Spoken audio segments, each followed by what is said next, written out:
Hi everyone, welcome to our first OpenGov training webinar.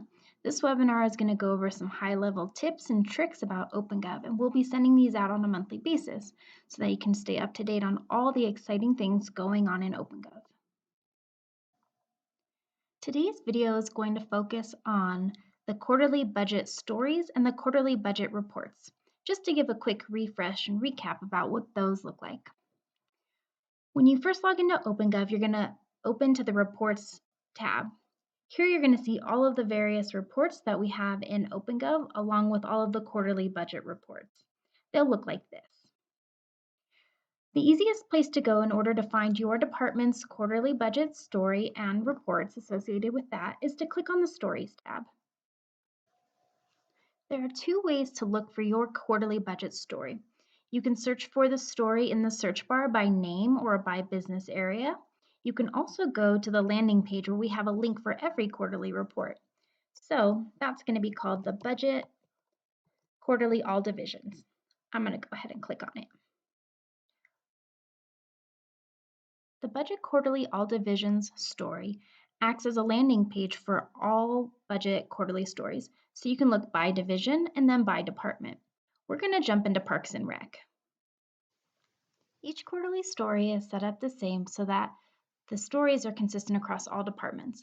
You'll start by seeing the reports link, dashboards link, and from there you'll go to expenses, revenues, overtime, positions, and a few other reports. Within each story, you may or may not have the revenues or overtime depending on what your department collects or spends. In each one of these stories, you'll see a Word doc that Budget creates so that they can ask you questions with regards to your quarterly budget.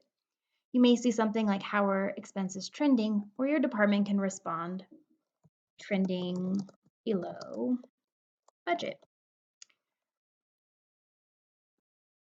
Each section has a Word doc where you can exchange your questions and answers. And they all have related links so you can click to your detailed data.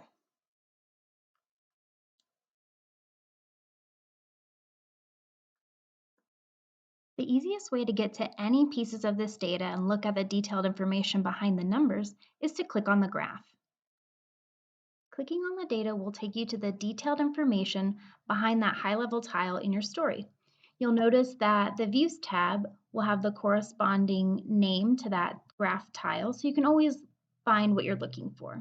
You can click on any one of those views to jump around in this report, or you can click on the data itself to drill and filter. You can hover on the graphs to see the data, or you can look below in the summary table. You also have the ability to look at detailed transactions on actuals. This should mirror what your A&E looks like.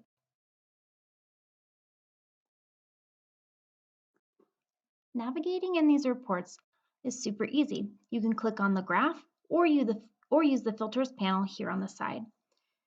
I'm going to start by navigating by clicking on the graph.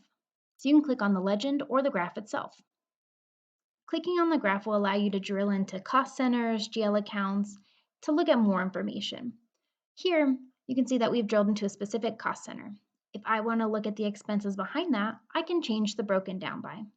The broken down by is meant to slice your data by different pieces. So we're going to slice it by expense type, also known as your GL account or commitment item. Here we can see the salaries, overtime, benefits, or any other expenses related to that cost center. If you're interested in looking at what you're filtered by, you can always see the filters up here at the top.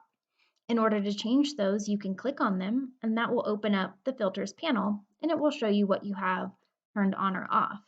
Here you can see we have most of the cost centers turned off, and this one specific cost center turned on. Thank you for taking the time to watch this quick video about OpenGov navigation. For more information about OpenGov or how to get your data into OpenGov, please contact the Operations Excellence Office. If you could also fill out this short survey attached to your email, we'd greatly appreciate it.